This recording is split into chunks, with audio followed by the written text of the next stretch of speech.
Welcome to Season 4, Episode 80 of the JBP podcast. I'm Jordan Peterson. This is an intense episode. Today's guest is Charles Joseph, the first Native friend Dad made in Canada, and unfortunately one of its victims.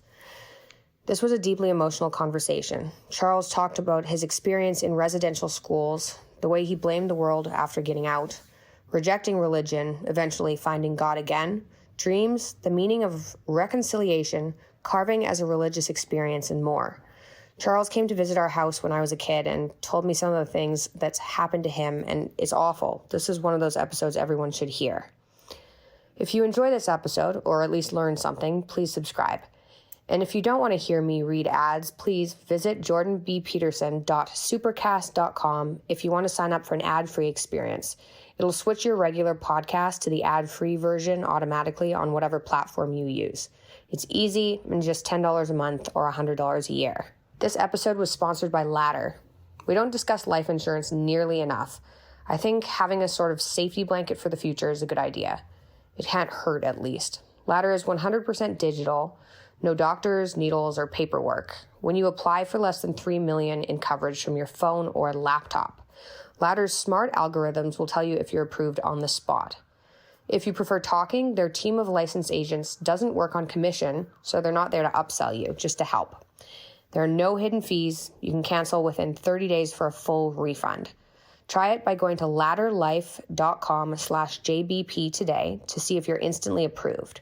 That's LADDER life.com/JBP. Without further ado, here's Charles Joseph.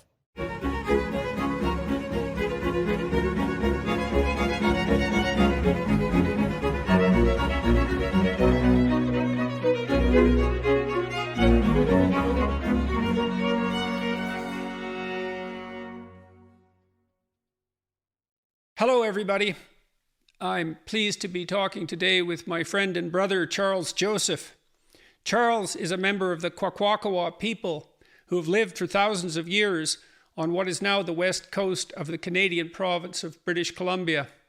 He's an accomplished artist who works primarily in cedar carving and has produced a body of work within and extending his native tradition, including a 50-foot totem pole, which was installed in 2017 on Sherbrooke Street in Montreal, in front of the Montreal Museum of Fine Art, and which stands there to this day. I met Charles about 15 years ago when I attended a little craft fair in Comox on Vancouver Island in British Columbia. I thought it would be all hippies and candles, and mostly it was, but my wife Tammy convinced me to go, so I did. Charles had set up an exhibit there in a tent on the advice of his wife, as it turned out, and he'd placed a couple of his carvings outside. I walked by and thought, whoever did that is a real artist, not just a hippie, and went in. I told him how much I liked his work. I always liked that style of work, that native Western style of carving, ever since I was a kid, and he showed me a photo album which contained an almost unbelievably large range of carving style and motif. That day I bought a couple of small pieces, but we made an agreement that he would send me a carving every 6 months around there, and I would buy it, and we just continued doing that for as long as we were both happy with the arrangement. And that lasted for about 10 years before we started on a more major project together. I'll tell you the rest of that story as we continue our discussion. As I got to know Charles over a few years, eventually inviting him out to Toronto, he revealed more of his history. And we're going to talk about that today, along with discussing his arts and traditions and sources of inspiration. I need to tell all you people watching and listening that this is not going to be an easy conversation, and I'm not saying that lightly. We're going to start by thanking the crew, Chris Wycott, that helped Charles set up this interview from inside his carving tent at Sugarcane, just outside of Williams Lake in central British Columbia. The property owner there is Daryl Sellers. Hey, Charles. Hey, Jordan. Good to see you, man. It's been a long time. Yeah, it's really good to see you. Yeah. Yeah, it has been a couple of years. Yeah. So why don't you tell what you remember about his first meeting? Oh, okay. It was in Comox, and art show was called Nautical Days, and I got invited to go by my I was reluctant to go at first because I wasn't sure what was going to happen there. I'd never been to it. But I decided, okay, let's set up a table. And at that time, the first couple of days, there was barely anybody reaching my table. So I brought my basset hounds. And my basset hounds were there that day, and you and your wife showed up. I said, could I pet your dogs? So, and then you guys walked in and started looking at all the button blankets that were hanging behind me and all the art that was on the table. And from that day on, we became close friends, and I love it. Yeah, well, you told me something striking that day, or later, not long after that. I think you told me that I was the first white guy that you'd really made a friendship with. Is that right? Yeah. Yeah. The reason for that, Jordan, I was reluctant to have non-native friends because of my residential past. I wasn't sure if I could trust anybody that way. Yeah, well, you told me the story, and that's one of the things I want you to do today. And that unfolded for us over a couple of years as we got to know each other, and it was pretty damn harrowing to listen to say the least. And so I thought one of the things we could do today is, well, I'd like you to tell your story right from the beginning. You told me about your grandparents and about when you were young and when you were in the hospital. People should know this.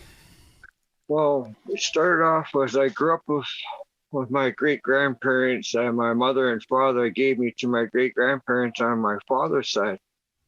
My great-great-grandparents were there, and my great-grandparents were the ones that grew me up, looked after me, and then when I got put into residential school, they were there trying to retrieve me back, get me, because they took me from the hospital, right? Like the residential school people grabbed me from the hospital with 3 other kids that time. I was 5 years old, just turning just about probably 5.5 years old when they grabbed me. Yeah, well, you told me you'd spent quite a bit of time in the hospital because you got sick with a number of things simultaneously. And at that time, you also didn't speak English. No English at all. And I got chicken pox, measles, and mumps, right? All in one after another. So I was stuck in the incubator for quite a while. First, they took me out of Alert Bay, and I can't remember where it was, what hospital it was, but I was in this plastic, I guess there's an incubator, plastic thing, or there's no blankets on you or nothing, because your blankets would get stuck to me or anything like that when I had chicken pox and measles. But when I was this young boy, and there's nobody in the room with me, no one seemed to be allowed to come around me. But this young boy, I always remember this story because he's the first one that gave me a toy to play with in this incubator thing because I had nothing to play with, right? So he stacked up these books to be able to reach the crib that I was in. That's how small we were, 5 years old. So I was in this bed, he stacked these books up and threw a toy, and he couldn't completely reach over, so he threw it in and then climbed back down off those books. And I had that toy in my hand, and I guess I was excited just for that toy and him for doing that, right? And I got to play with that toy until I got to leave that hospital. And then when I ended up back in Alert Bay Hospital, and all of a sudden I got picked up by this residential school. Well, I think you told me that you were on the dock waiting for your great-grandparents to pick you up. No. I was in the hospital in the waiting room, and they were down the dock waiting for a taxi, but they got there too late, right? I was already picked up by these people, and I never knew them. And I couldn't speak English to ask what was going on and where was I going. So by the time that happened, I was in this residential school, and it was a big red brick building. And as soon as I got inside those doors, my life changed within seconds, because I got thrown to the floor, and they cut my hair, took all my clothes off, and put these funny looking clothes on me and shoes 4 times too big for me. And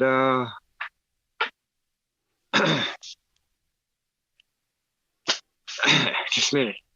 Yep. And still gets tough. Yep. And I was sitting on my bed. They put me towards, and I wasn't sure what was going on then, because I had these funny-looking clothes on. I had a haircut, and they were treating me mean. 3 o'clock came around. There's kids everywhere, hanging onto my bed, very tight. Wondering what kind of hospital is this? Why is this? Why are they allowed to run around and I'm not? And these 3 boys were standing there. There's a new kid. There's a new kid. And that was me. And from that day on, those 3 boys became my friends, my blood brother. We grew up together in there for quite a few years. Instead of trying to look after each other's back, I guess you might say. And they were teaching me the ropes of residential school and what not to do and what to do. I still never caught on because I couldn't speak English properly, so I couldn't really understand what they were teaching me. So I got whipped and strapped and thrown in a closet quite a bit because of that not knowing.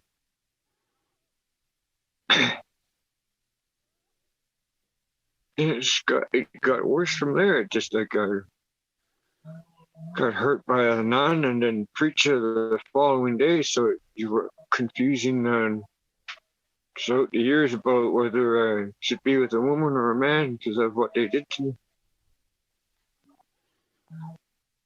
And I never got to learn how to read or write properly or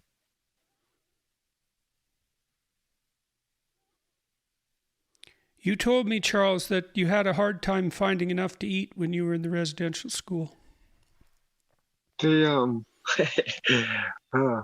only laughing because it hurts. You could smell all the good food like corn on the cob, roast, stuff like that, and you never seen it. It wasn't on your plate, but you could smell it and made your stomach growl really loud because you never got to eat like that. Sometimes your porridge would be moving and you the same porridge for days until it's all gone, and they wouldn't change it or renew your big pot of porridge until you ate it all. And sometimes your bread should have been thrown away, but they gave us for sandwich bacon, and all you had was peanut butter. And to this day, I have a hard time with pickles and peanut butter because that's all you got for your sandwich and your lunch.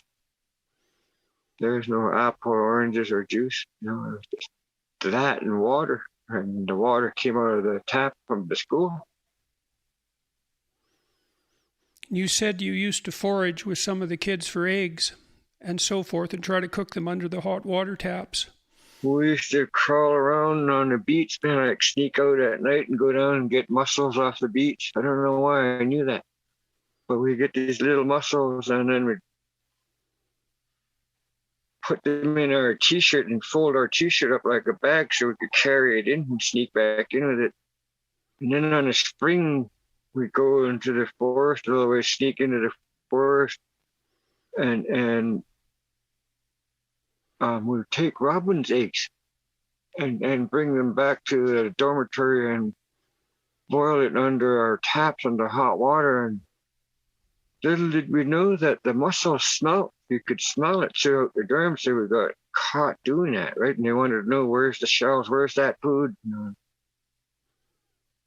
The whole dormitory took a licking that time. We got a strapping and a whipping because no one would own up to it because they knew we were feeding someone hungry that day. So we all took a beating for it. Quite a bit of times. You talked about the closet. Oh,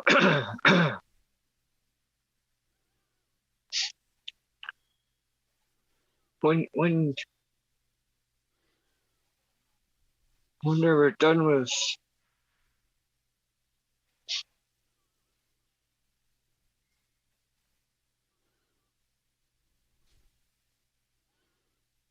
when when they were done with molesting you, they're throwing you in a closet for five days. Dark closet where you can't stand or sit down properly or lay down. You just sit there with your legs bent up to your chest. It's real dark in there. And when they pull you out of the closet, it's so bright out that you black out for a while. Then you wake up on the floor getting kicked around. Get up, do your chores. Or you'll get put back in there again. Then you're waking up from being kicked around, and then you don't even know what your chores are because you're blacked out when they're telling you what they want you to do. So you get into more trouble because you don't know where your chores are, what you're supposed to be doing. How long were you in this school? I was in there for 9 years.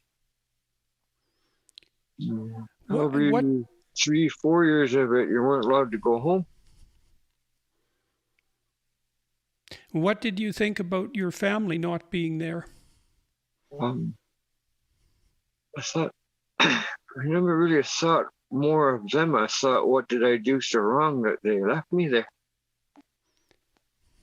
I couldn't figure out what was it that I did that they put me in such a bad place like this. And then witnessing,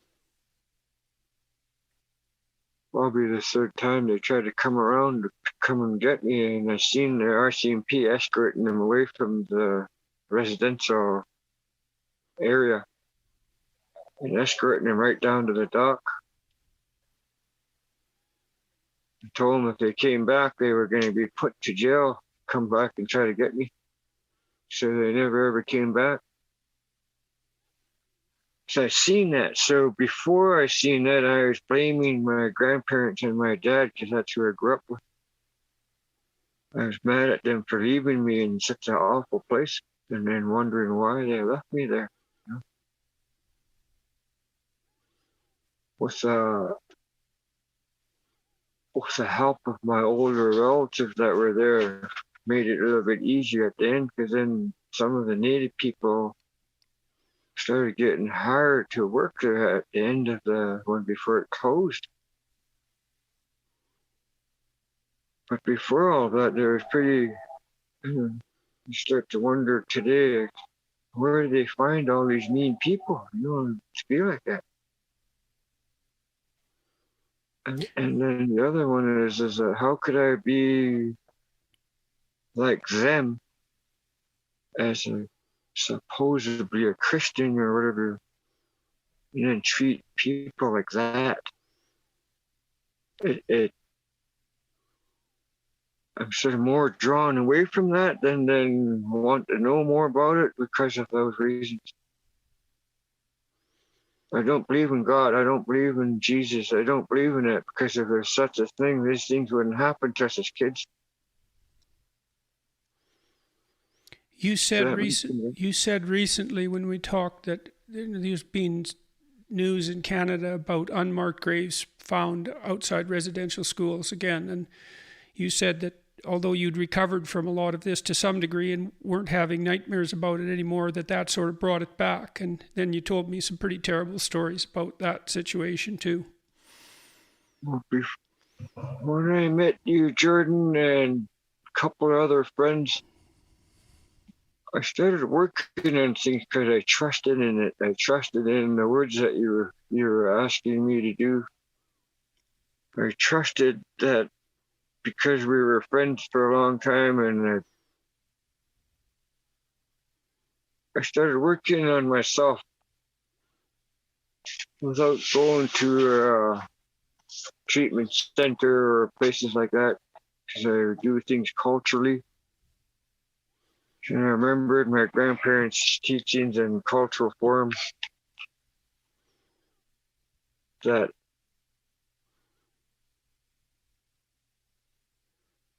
it made it easier for me to live my life without feeling like that, because stinking thinking sure can kill a person inside out. You won't even know that I'm hurting. Because as a child coming out of St. Mike's, you start to learn how to cover up those kind of pains and cover up your tears because you don't want people to know, because you feel ashamed of yourself and you dislike yourself for what happened. Well, you told me a story about what was done with bodies at St. Mike's and the incinerator. Jordan, they would wrap these kids up, whether they died from Hep C or tuberculosis, and wrap them up, and they would put them inside this big thing called the incinerator. It was a big drum, really huge drum, about 6 feet tall, maybe taller. And you'd fill that up with paper and put that wrapped child in there.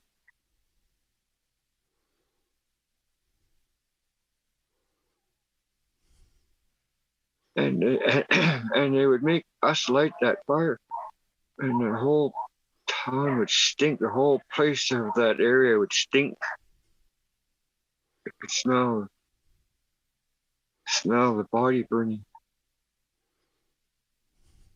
Charles, you must be, how old are you now? You're 60 something, eh? How old are you? 62. So you had a long time to think about this, Charles. Why in the world do you think someone would do something like that? Do you have any? Well, that comes from Jordan. I've never, I often thought about that. Where does that much anger and pain come from? How does it grow like that, And then I wonder, how come these people never got put in jail for what they did wrong? If that was me doing that, I'd be in jail for a long time. Or condemned from the world. You can't get a job, and you'd be on TV saying, "Oh, this guy's a rapist or a molester." But these guys that hurt us, not one of them are on pictures on that stuff. Not one of them being shown that these are the guys that did that through Christianity and hiding behind that skirt. So that's the things I think about, Jordan. How come they never got charged for that? How come they didn't do time? Here we are suffering for the rest of our lives. And then when you talked about what happened, like these bodies that they're finding today, nobody believed us. We were called liars. That doesn't happen. People like that don't do that. And that's, the truth is coming out slowly, but there's more to it. There's going to be more to it. Like how many of these people, young ladies that were in there that had children from them being raped and molested in there, Those are the things that still have to resurface too. None of that has been brought up. And then having never ever to see that child, those are the things that still haven't surfaced, and why they're not doing that. Why are they not working with these women that are hurt so badly as a child? So you look at the reserves, we all walk around and we've got children having children because we don't know the difference from what happened as a result of this. You got out of there when you were about 13. Yep. And you were angry for a long time. Yeah, because I blamed the world after. I didn't know who to blame, so I blamed everybody. Mostly white people. You told me about going back to see your grandparents and recovering some of what you had when you were a kid, because you spent a lot of time with them when you were young. The best thing ever happened to me, Jordan, was having my great-grandparents live when I went home for forever. They were there in open arms crying. It sort of scared me because I wasn't sure what they were crying for. but I was crying in happiness that I got to go home and stay home. So I wasn't allowed to go inside the house. They stopped me at the doorway and said, "Wait, Isatla," which means wait. So I stood there and they asked me if I still know how to speak our language, and I answered them. And how I answered them was and that means yes in our language. And so my grandfather said, "Hukilala, listen to me. We're gonna go into the forest," he said. "And you're gonna go learn who you really are, not what they thought you should be."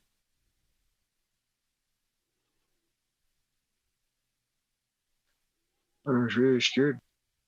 Wasn't sure what was gonna happen.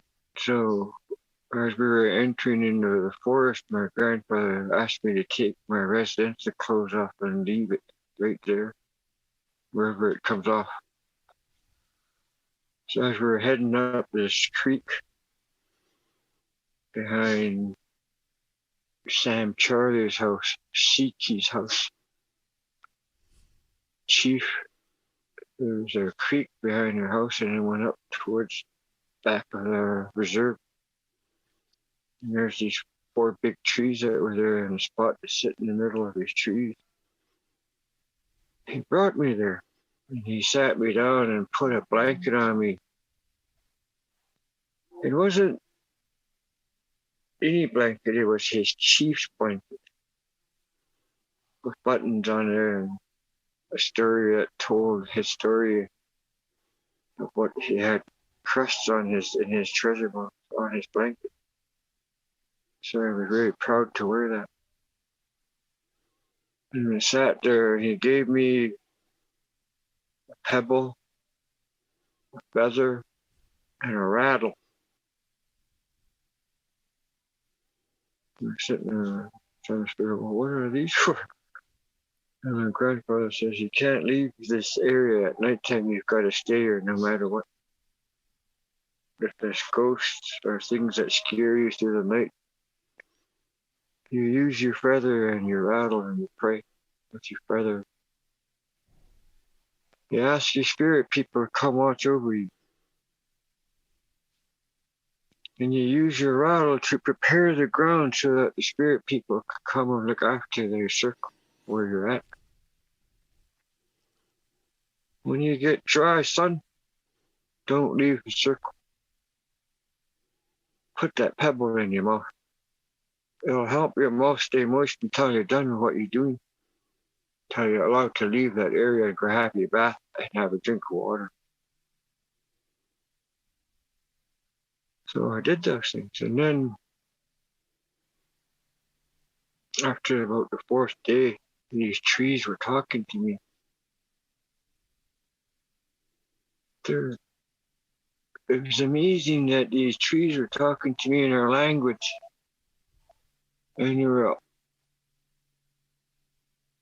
the amazing thing was that when you look at the 12-step book today that they use for treatment centers, they were doing it in our language, but in 4s. Not 1 step, but in 4s to me. And then reading me positive affirmation about who I am. And then nurturing that little boy. At first I couldn't understand what little boy, and that little boy was me when I got first put in St. Mike's. And then worked my way up to being able to handle what was going on in my life without hurting myself and watching other people suffer the way they suffer today, and knowing that there's just a little bit of comfort that you could find. You stop that stinking thinking for all, right? Charles, did you tell me that when that was happening to you out in the forest, that your great-grandfather had got people to be behind the trees and talk to you? They were standing behind the trees. Yeah, but I thought their trees were talking to me. But when I finally got up and walked out to go walk home, these people were behind me, and I looked back and there's these chiefs standing there behind these trees, and they're nodding their head. And that means it's okay to leave the circle. Hagyananok, you can go home now. Tell your grandparents what you've learned and how you feel. But when I was walking, I felt like I was on clouds. Walking on clouds because a lot of that pain and pressure that was inside me felt like some of it disappeared through them, through the positive affirmation. And then, what were they telling you? What were they telling you? Why did it help? Because they brought me to my childhood. They made me envision myself standing there, being hugged and nurtured and looked after where I should have been. And they were speaking in our language in that form. And when you speak in our language, Jordan, it's different. It's like it means more than just the sentence itself. It means more than that. Like when you're sitting there listening to them tell you the good things about yourself, you start to look at what they're saying and what the other guy's saying. He goes, the weather's like this. It's nice out. The smells in the forest. Who you are. What's your native name? All of that gave me strength for some reason. And then they started talking about who I should be today, what you should be learning, what you should do to make yourself feel more comfortable with life. And to meditate to the spirit people about strength and be able to learn from what it is that you're doing here. Why are you here? And why I was there was to let go of this pain that I'm carrying still today, but to be able to live through it without hurting myself or others. This episode is brought to you by Shopify. Selling or providing an online service can be a hassle if you think about it in terms of actually physically moving and setting up shop, but pretty enticing if you do it with Shopify. It can be a bit scary, but that's part of the beauty. Shopify looks great and makes it easy. Their 24/7 support team doesn't hurt either. Every 28 seconds, someone makes their first sale on Shopify. Could be you. It will be me with my electrolytes coming out eventually. They accept all major payment methods, and their tools make landing new customers easy. You can do it too. Join millions of entrepreneurs and go from first sale to full scale on Shopify. Go to shopify.com/JBP, all lowercase, and get a free 14-day trial. Don't miss out on extra income. Start selling today at shopify.com/JBP, all lowercase, and get a free 14-day trial. 2022 just started, so many of us are at peak motivation or exhausted spiritually and mentally. I'm just tired from sleeping on a tour bus. Anyway, a common goal that's also commonly given up on is learning a new language. It should be engaging and fun, but more often than not, it's more like pushing a boulder up a hill for what feels like an eternity. Babbel makes the process fun, fast, and easy. Other apps have AI-made lesson plans. Babbel's lessons were created by over 100 language experts with scientifically proven methods. They also offer 14 languages, a 20-day money-back guarantee, and a really beautiful interface. Start your journey today with the app with over 10 million subscriptions. Right now, when you purchase a 3-month Babbel subscription, you'll get an additional 3 months for free. That's 6 months for the price of 3. Just go to babbel.com and use promo code Peterson. That's BABBEL.com, code Peterson. Babbel, language for life. Charles, can you talk more about what happened to you in the residential school? I know these are terrible things to talk about, but people need to know.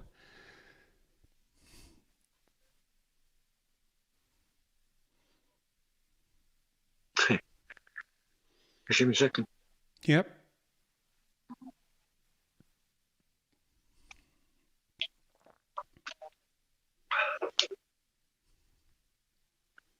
Water's healing.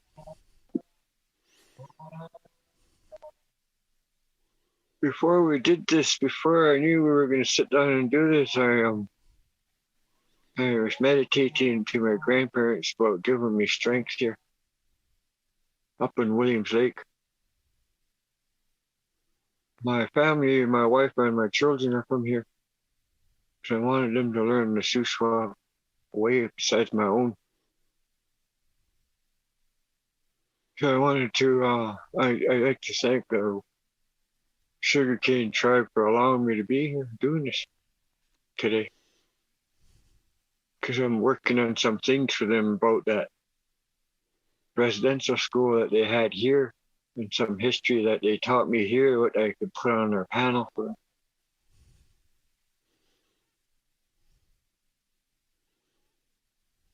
First of all, I think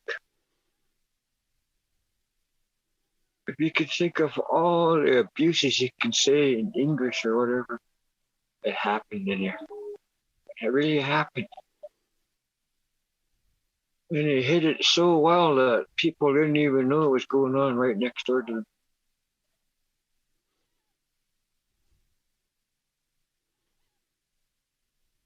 I was five and a half years old when I got raped by a nun, and then I got raped by a preacher the next day. So they sort of shut me down. I didn't want to be around that. I didn't want to be hurt like that. I didn't want to live like that. So I didn't really learn anything by that or what they were doing. They're being very mean every which way you can think of. And they would tell you it's Bible study time and you never seen a Bible. So I really sort of don't know what's in that Bible because I don't care about it anymore. I probably would have learned more about it if they actually showed us what it was that we were supposed to learn. But you get brought down to the boiler room and they would just rape you and molest you and make you do things to them. If you don't abide by their rules, you're going to either get really hurt or you're going to be a memory.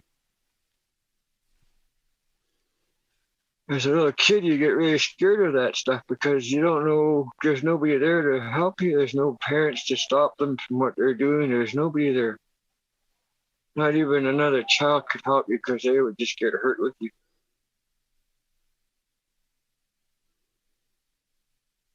I can talk about it today because it's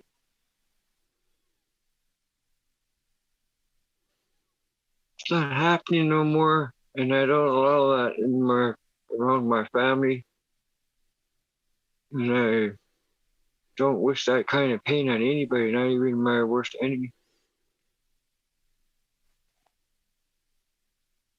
I still, when they found out about these graves, I started having bad nightmares all over again.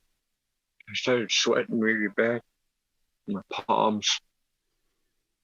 And I wake up mad because of what I was dreaming about.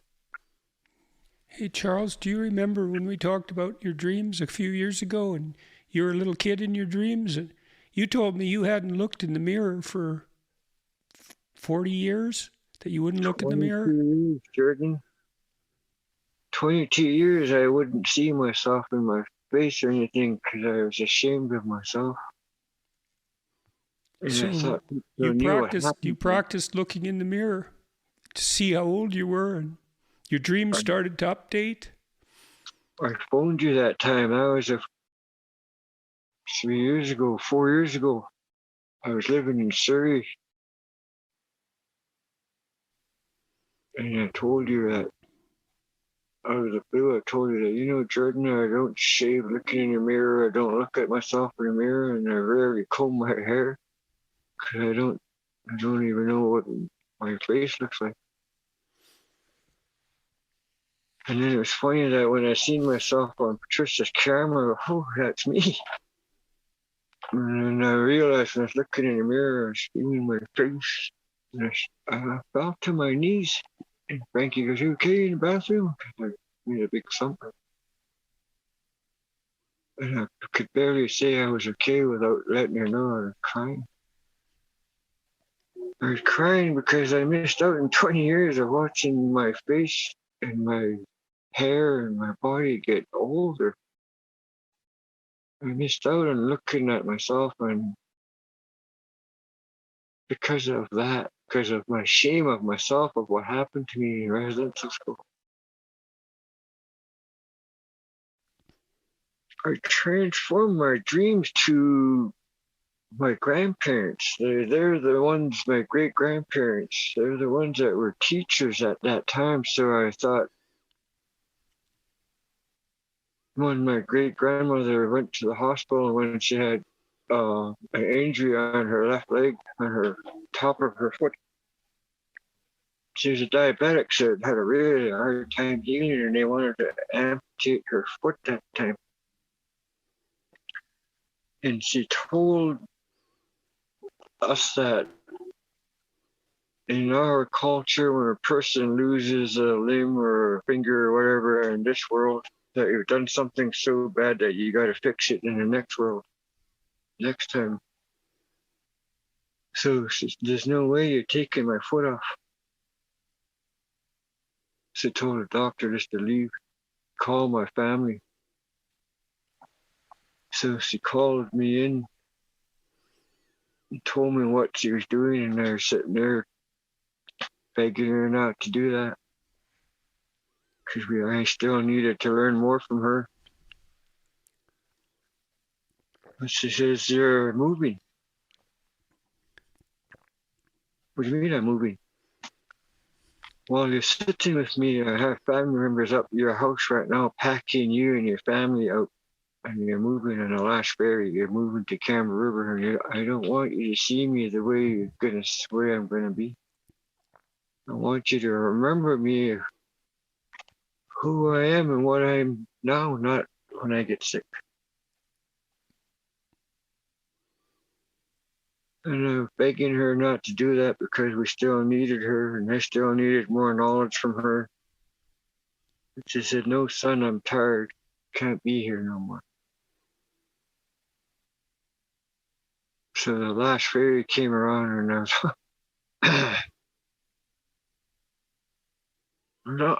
I was on the ferry, wondering what the heck I'm doing. Why am I leaving? And that was what she asked of me to do, so I left. And then when I came back for the funeral, I don't know.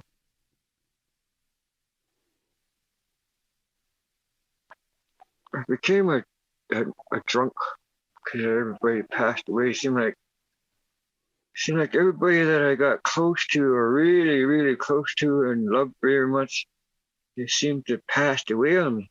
So I started, geez, my jinx. Every time someone I get close to, they either get sick and die or something happens bad. So for the longest time after my great grandmother died, I wouldn't take anybody as a friend for all that close because of those feelings. And that's how I lived for all this. I just sat and closet drank, and then started drinking with the street people for a few years. And then I sobered up because of my great grandfather, and he said that you have to come home and learn who you are. How old were you then, Charles? What's that? How old were you then?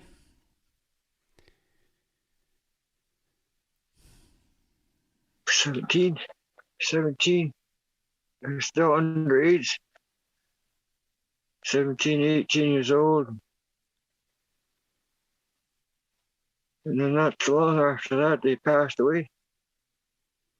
So I was having a hard time with that because I had nowhere to go and sit and talk to anybody no more elders to learn from. That's how I felt for a while. Because I closed myself in and didn't want to look for a new grandpa or a new grandmother to teach me. I was too hurt. So I stuck to myself for a while. And then first time I walked into a ceremony house after a few years and met up with Bo Dick and Wayne Alford and those guys, and they woke up the Carver guy inside me. And since that time, I just started looking forward on how to look better and feel better for myself, and looking for people that are positive so I could inhale some of that positivity, and learn what it feels like.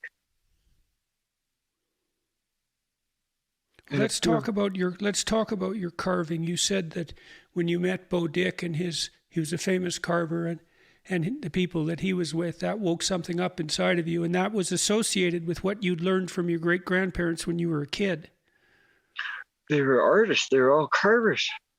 My great grandfather, my great great grandfather, and my dad, they were all carvers and professional dancers. They would call them professional dancers.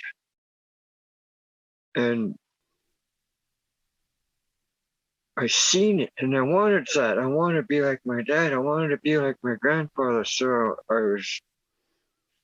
when I got to hang out with the elder carvers, it felt like I was sitting with them, and then when I was sitting with these elders learning how to carve, and then started sitting with Bo and Wayne, the people that I grew up with, and amongst another of the elder carvers like Doug Kramer and Bruce Alford, and watching how they create these beautiful things and make it look really easy. So I thought, geez, I want to be that guy one day. I want to do that. So I started carving more and more and more, and then started missing out on my jobs that I used to have. I used to be a logger and a fisherman, and I just recently sold my boat because I like carving more than I would fishing.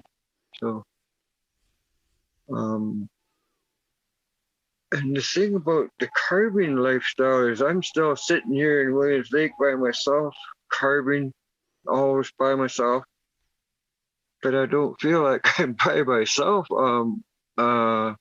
Sometimes I feel, sometimes I get scared to tell the story that a lot of the stuff that I do comes from my dreams. In my dreams, my great grandfather and my dad come to my dreams, and they correct me in my carvings if I get stuck or there's something that I think is wrong. They'll remind me how to fix it. And you told me too that, like, I was really struck by your carvings when I saw that photo album, and I've got a lot of them now. And well, that whole project really exploded. We could talk about that later. But you told me that very often in your dreams, you dream in the images that you're carving, that those animals and those figures and people, those spirits as well that you carve, they're there in your dreams and you can see them. You talk to me, yeah. Let's say, for instance, I'm sitting there and I'm working on a bear and a raven or an eagle. And I'm always start from the bottom up, from the bottom of my pole or bottom of my plaque, and I'll work my way up to the top. The story that I always start with is the bottom and work my way up. And sometimes when I'm sitting there in my dreams, these bears come to life, jump out of the plaque, jump out of the wood. And they're there right in front of me, and the designs that are on them are still on them. It's just weird how that, and they speak in our language, not English. They speak in my language, and it makes me feel good that I could practice my language without getting whipped or strapped. I guess that's why that's there. Yeah, dreams are really help me out. From through the dreams that I get through my great grandparents and my dad. I always look forward to it at the next night because it's always giving me something that I wanted to learn.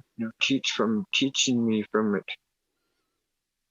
And sometimes it gets scary because some of these big animals that come to life, I don't know, they're gonna, like in my dream, like hurt me or eat me, or because the bears are huge and the wild woman's huge. These things are massive. Like, and in my dreams, they're real. Like, you know what I mean? Like the story that you tell, it's that. It's not the carving itself. It's the story that is given to us for that, and the legends and how it's danced and used and sang. That's what brings the strength of that bear, because it's greater than what he actually looks like when he's in your dream. He's big as a house. He's bigger than the car, right? You know what I mean? That's how big the grizzly bears are in your dream. In my dream, and the wild woman, she's tall as the trees, and you know what I mean? She's massive, like big, tall people. And then you got the book Western that they're so tiny that they're under 3 feet tall, and they can disappear just like that, right? You know, so those come in my dreams, and when that happens, I always wake up, or I'll try to wake up right away and sketch it before I forget it, if I do forget it. And then the reason why I don't forget my dreams is because as soon as I wake up, I talk about it. Mm-hmm. And I keep talking about it until I get it. Yeah. Now, how do you understand the relationship between your art and your dreams and your ability to stop drinking and your willingness and wish to straighten out your life? I mean, you haven't had a drink for how long now? I haven't drank for 31 years.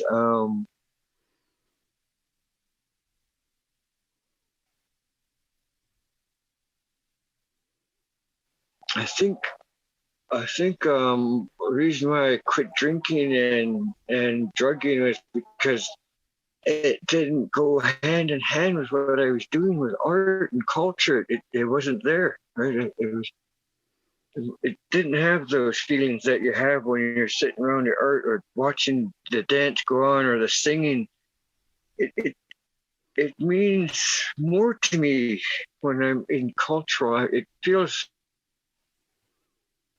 like it's my church. Let's put it that way. I think that's how I want to put it. It feels like I'm in my church when I'm doing these things. It feels like when they're singing and the drums are going and there's from young kids to our elders, and when our elders walk into the ceremony, how whether they're on a wheelchair or they got a cane, that just gets put down, and it's like there's no pain in that elder because of that singing and drumming. It just okay, this is how my great-grandfather told me one time, is that you draw the energy from your guests, and then when you're dancing, you give it back. So that energy is going around like this to them, through your guests, and then on the floor to the dance, and then back to the guests, back to you, back to there, like that. The energy, a positive feeling, good feeling, just goes around and round and round, and when you leave feeling like that. Like you're that dancer, you're that singer, you're all of that by witnessing that.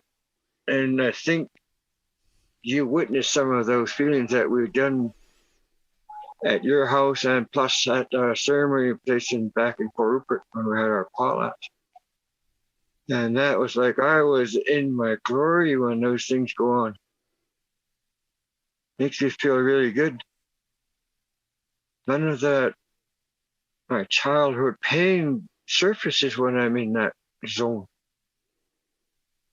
One of the things I found really fascinating about the carvings was the relationship between them and your dreams. That was extremely interesting, but also the fact that these figures that you create are associated in your tradition with songs and with dances, and that your families have songs and dances that are specific to them and carvings that are passed down that are specific to them.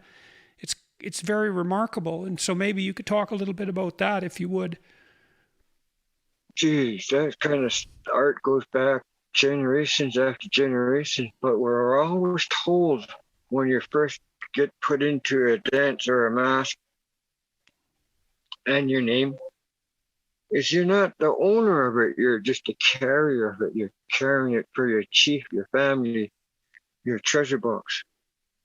So when you put all of that in one box, like the treasure box, you start to look in there and see what your family, how it started, where it created from. Why does it belong to us? Why don't we use these ones? My grandfather used to always say, when you learn who you are, son, there's no end to learning. So when you're doing cultural work, being a native, and doing cultural things the way we do to stay, be a survivor or a hunter, fisherman, or just being a father. Those teachings are inside those carvings.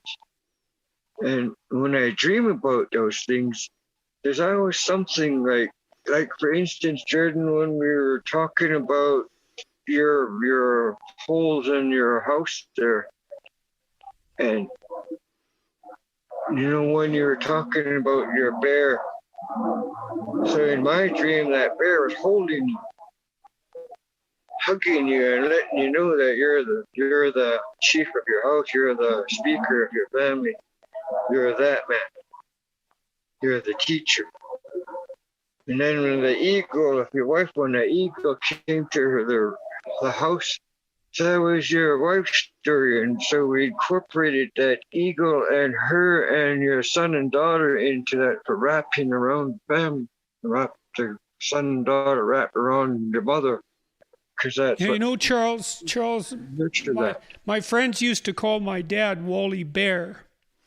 And so that's interesting. And then I didn't realize until after you'd made those poles for me that are up on the third floor and I didn't know this, I should have. My middle name, Barrett, is from my great-grandfather, and it's derived from the word for bear. Yeah. Wow. Yeah. Good one. Yeah. Jordan, it's amazing how things come together and it fits the story, both sides, like mine and yours. Yes, it is amazing how things come together in stories at times. There's no doubt about that. Right, because that story was already yours. I just put it in that form. Right? Yeah, we love that third floor. Yeah, and same with your wife. That was her eagle story, so that I just made it how I heard it, right, and how I've seen it in my dream. And a lot of times, my dreams give me my own answers and how I want to carve or draw something, and then I'll show my yourself and clients that say, "Have a look at this. This came from a dream, and my dream told me this." So most of the time, we should go with your dream because it means something. There's a story that comes with that carving or that dream, and it follows that carving. And I sort of like just sit and ponder on how the story is going to come to life when I'm carving. As I'm carving, I could see it coming to life. But I can't see it when I'm just looking at this block of wood or this log.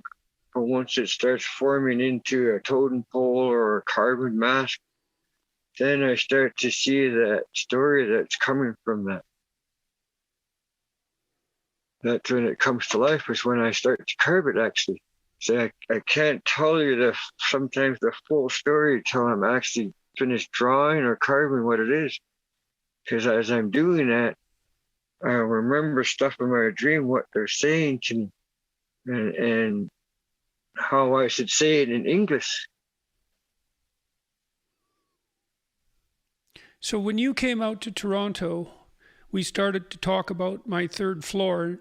Tammy and I had kind of had this weird dream of putting a log cabin on the top of our little house in Toronto. And, it's an absurd thing in some sense, but that's really what happened, because the whole inside of that now is wood from my great-grandfather's barn, and it's full of your carvings. I think there's 30 of them up there, a lot of them from the potlatch that you hosted on Vancouver Island, and that we had the privilege of attending, which was an amazing thing, a completely amazing thing. And when you came out here, we won't mention who he was, but I introduced you to a good friend of mine, and he commissioned a lot of work from you, including that huge totem pole. And so maybe you could tell the story about carving that 50-foot totem pole. 54 feet.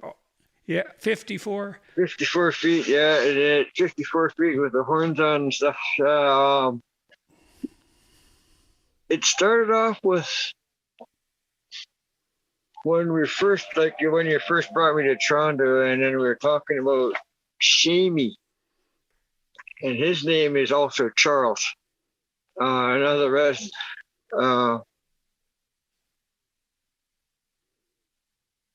he passed away on train tracks. And anyway, when you guys were telling that story at the dining table there, and then you I was listening to the story, and I goes, geez, how do they know me already?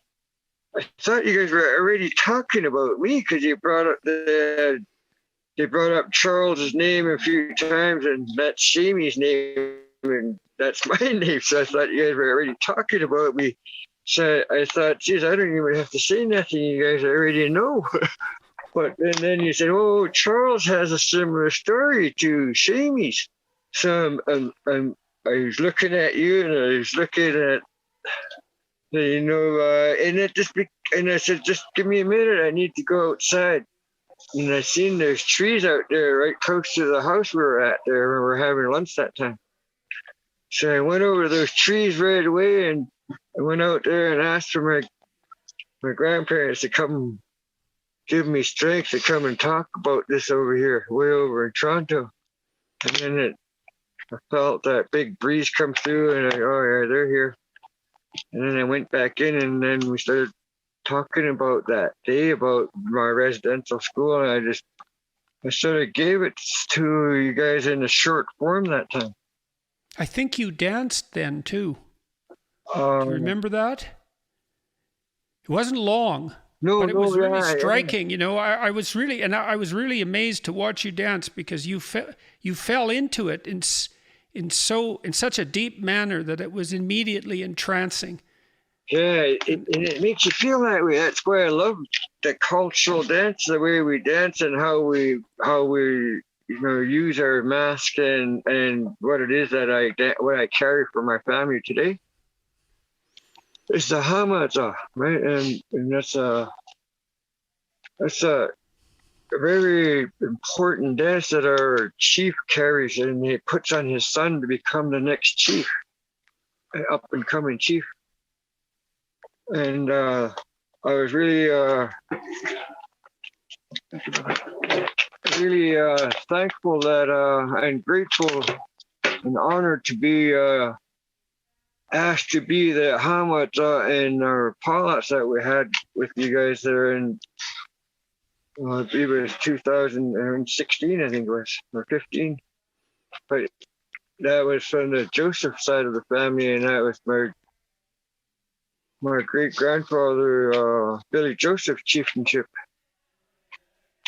And my auntie and uncle asked if I could be that dancer that day because we wanted to put it on my son and then put it on their son because it belonged in that side of the family, but the family said we want it on you. I mean, I sort of got thrown back by that because I thought they would point at my son. But they said, no, we want it on you first so you could put it on him later down the road. Oh, but it belongs to your son. He says, no, we want it on you. My son can't dance. My son's not ready for culture. So I stood up, and that's probably around the first time I ever really started crying, hugging people. It was around that time, and I still do that today now. I was not a huggy kind of guy. I didn't like it. Residential. Yeah, no wonder. Anyways, but that at that time I was honored to be that guy. And then when I started dancing with Bo Dick and Wayne Alford family and different ceremonies up in our hometown, like there's must have been invited to about maybe 50 different palats in my lifetime. So yeah, so when I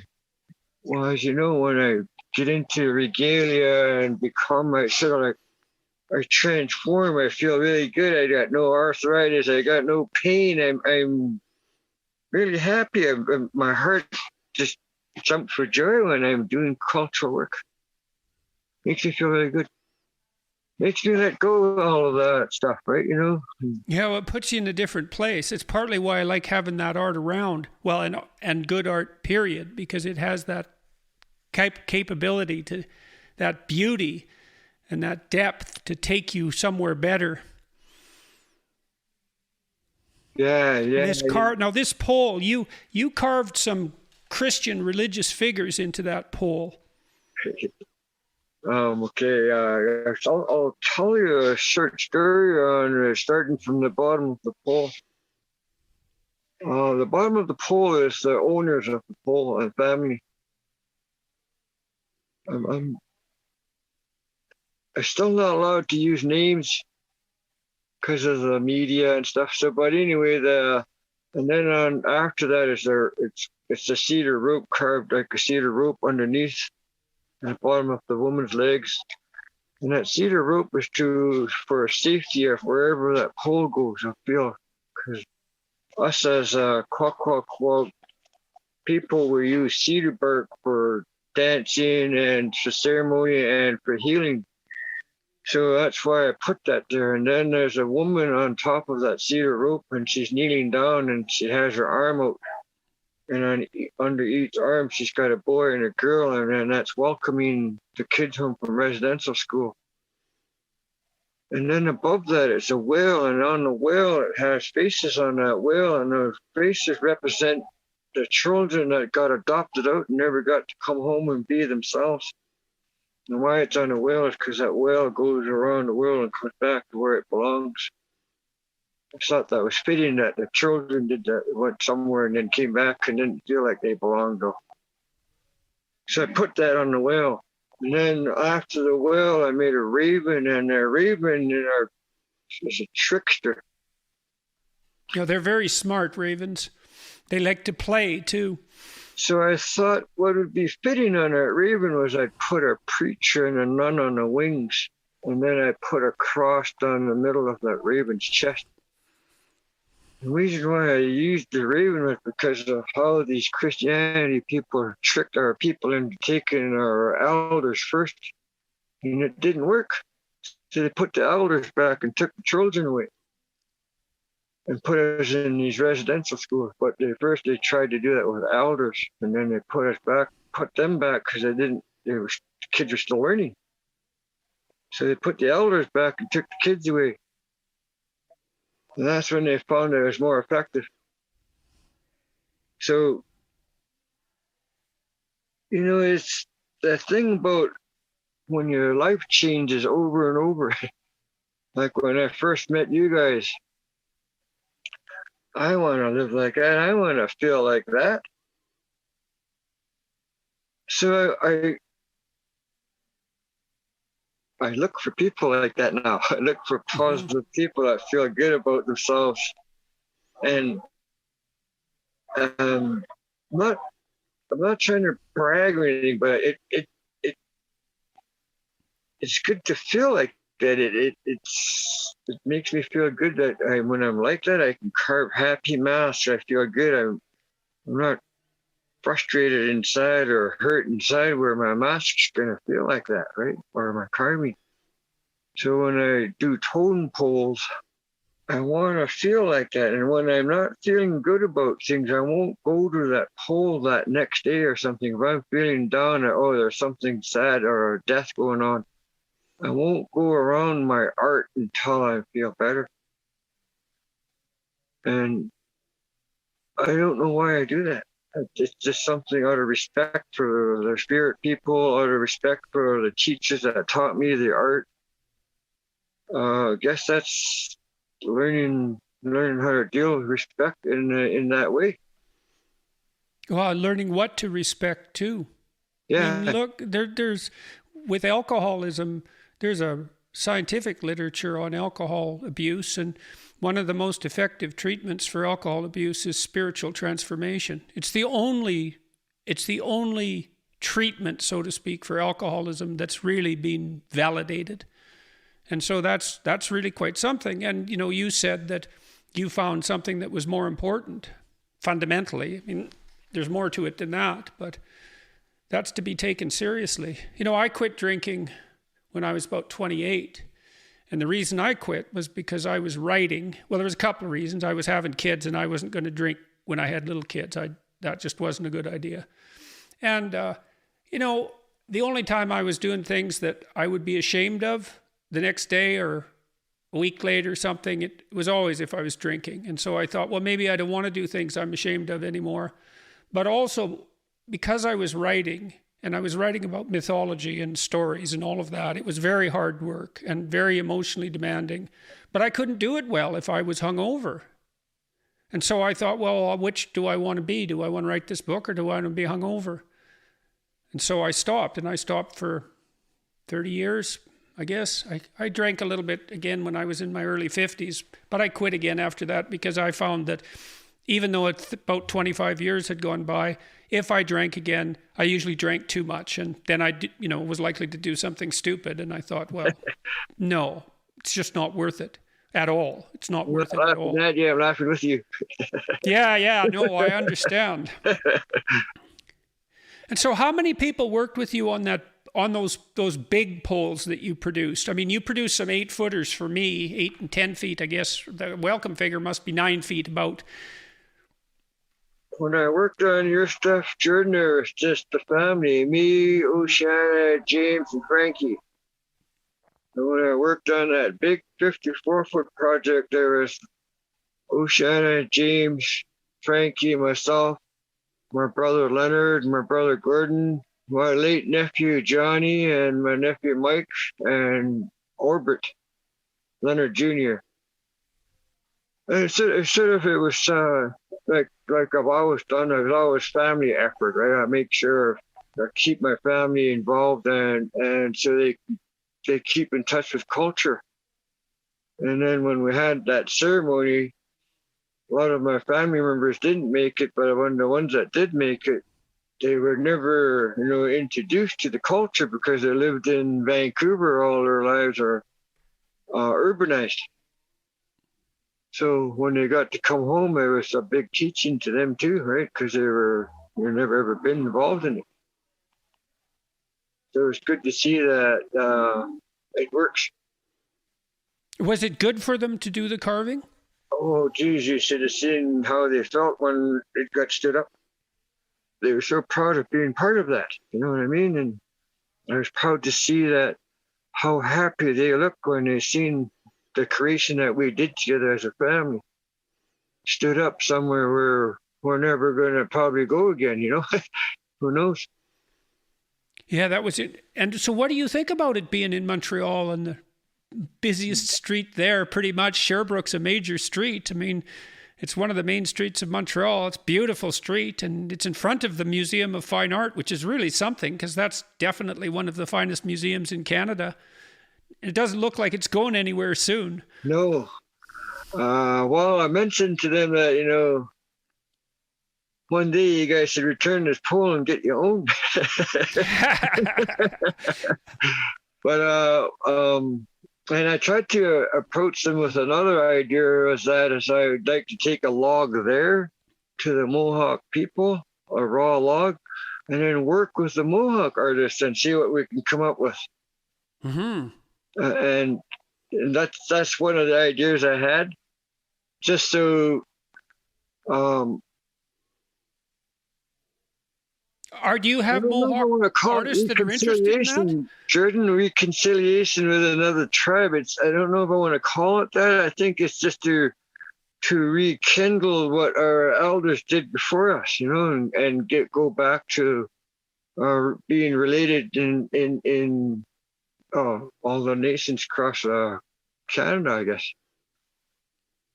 Right? So when you approached the museum with that idea, what happened? Because that's a great idea. Do you have Mohawk carvers that are interested?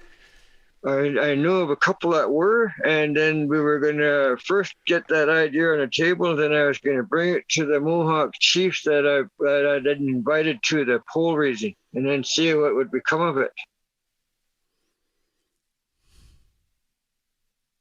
Yeah, so I haven't heard nothing back from that yet, but one good thing that came out of that since that time, though, is they had this thing that they were talking about, the totem pole inside the museum, and then they had people make footprints and what they thought about the story of the pole, and then they leave their footprint behind. I think that's one of the things that they did there. And then on the 30th of last month, they weren't national with the story of the poll. I haven't got any feedback on my site and stuff about it yet, but soon, I guess. So can I ask you a political question or two? Yeah, why not?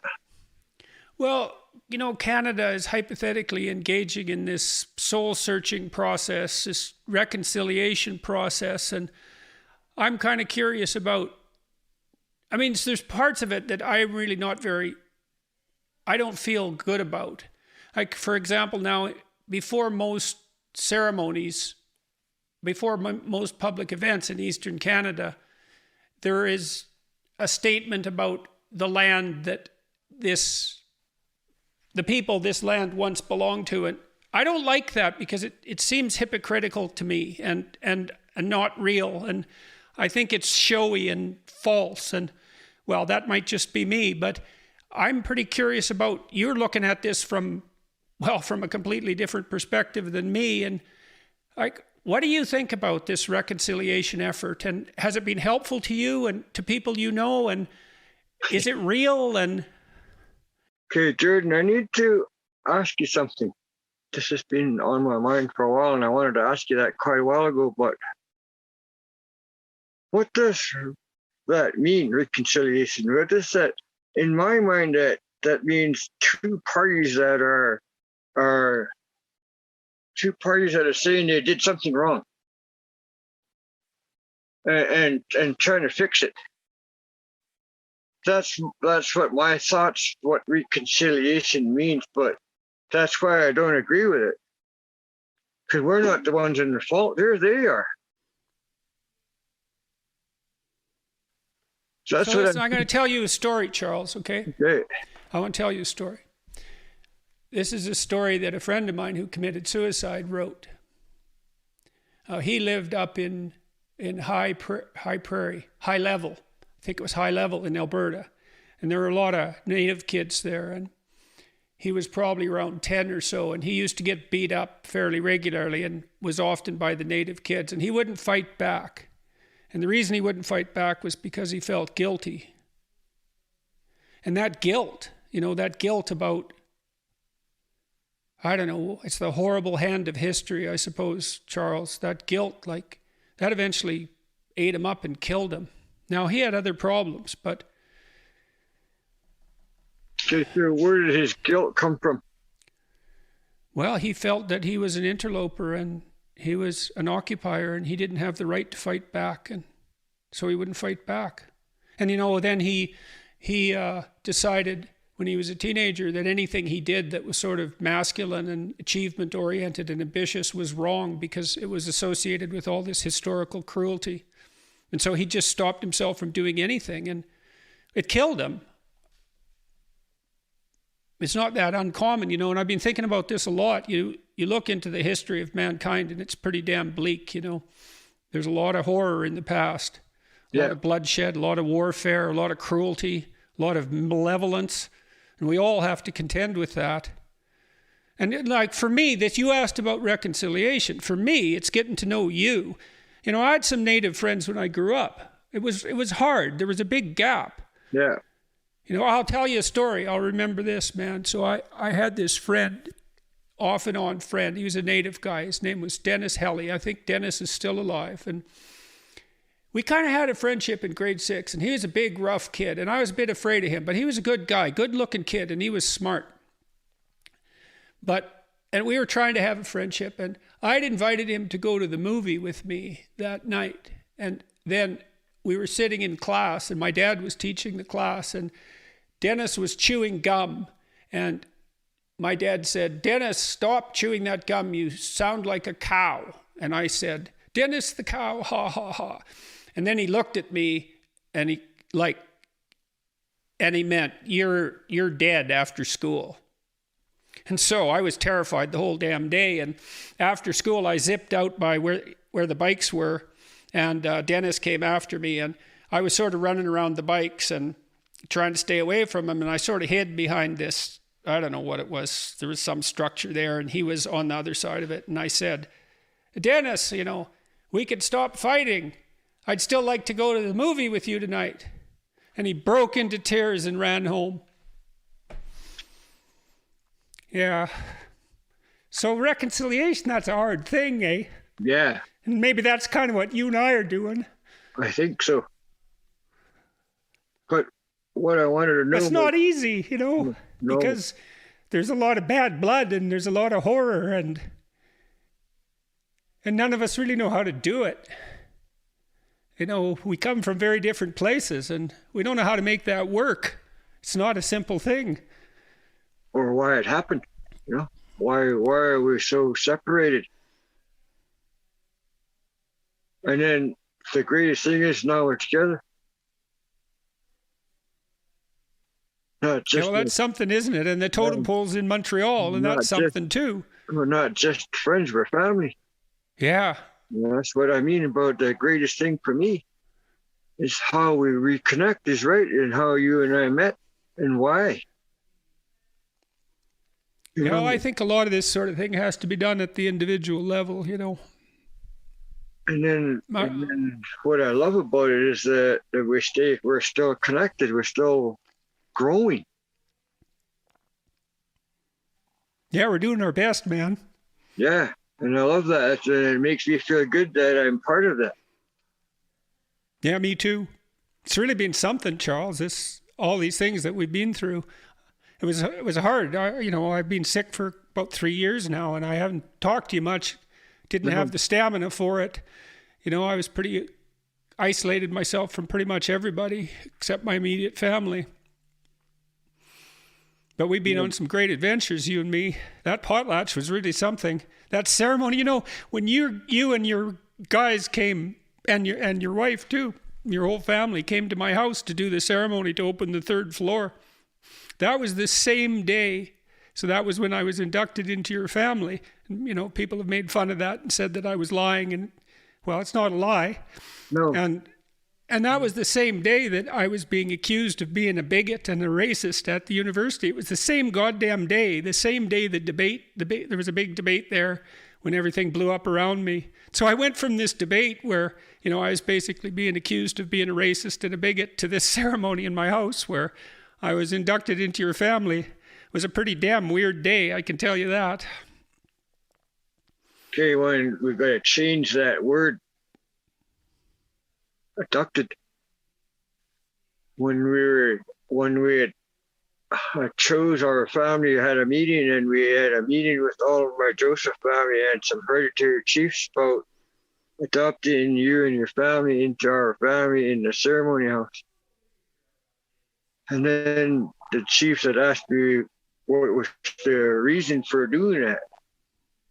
And I explained to them how we met and how long I've been friends with you and your wife and kids. And then the importance of hanging on to that friendship and the importance of what I was not just sharing with you, but also learning from you and your family. And what it was that I really was yearning for was that living in a happy, positive way that you guys lived in, and I wanted some of that. I was hungry for it, so I wanted to inhale all I could from you guys and learn from it. And it makes me feel really good to be part of that, because who would have thought that I would understand those feelings, but I do. And it's an awesome feeling to have, is being able to have positiveness in your feelings, even if it's just for a moment, you know? Yeah, I know. Charles, I'm going to say goodbye for today. Hey, Jordan, it's been awesome talking with you. It's good to see you, bro, and you keep up the good work. Hey, yeah. I'm looking forward to seeing what you produce in your dreams for my new house.